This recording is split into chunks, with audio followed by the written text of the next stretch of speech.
Alright, we are looking at Extrema on a closed interval. So we have the function here, h of x is equal to 3x. So in your mind you should be able to visualize this. This is just a straight line, right? Slope of 3 passing through the origin. So we want to find all critical numbers. So remember in the previous problem, if you happen to watch the video on the previous problem, remember first thing we're going to do here is take the derivative. And I take the derivative, so I get h prime of x is equal to 3.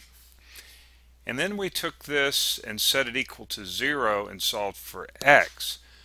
But there isn't any x over here, right, on the right hand side of the equal sign. So let's look at the actual definition of a critical number now. So I've got here the definition of a critical number. Let f be defined at c if f prime of c is equal to 0, or if f is not differentiable at c, and you can't see the c over here. Let me scoot this over just a little bit. Okay. Differentiable at c, then c is a critical number of f. So that doesn't follow either one of these. For example, there isn't a number that I could plug in to the derivative here that would give me 0. Try to get this back on screen. Okay, so there isn't a c that I can plug in to h prime of x that would give me 0, because that's exactly what this says right here. Right, there exists some number that when I plug it in I get 0 out, and there isn't any. So therefore this function does not have, or this derivative here does not have any critical numbers. So there you go.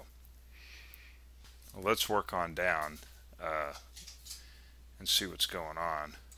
Okay, so I go ahead and list it. No critical numbers exist. So what we're going to do now here is just check the endpoints. So we take 0, plug it in, we get 0 out. Then take 2, plug it in, and we get 6 out. So since there's no critical numbers we got to deal with, then all we're going to be looking at are the endpoints. And so of course this is the largest, is the 6, and 0 is the smallest. So we can say that the maximum occurs at 2, 6, and the minimum occurs at 0, 0. Now let's look at the graph. Okay, so here's the graph of our function 3x. And I've got these red dots, right? This is going to be 0, 0, and this is 2, 6. And as you can see in between here, back to the critical number thing, there isn't a, I guess you could say, a maximum or a minimum in here. You know, we'd be looking for a hump somewhere in this graph, but there isn't one, right? And so we just end up with both of our endpoints.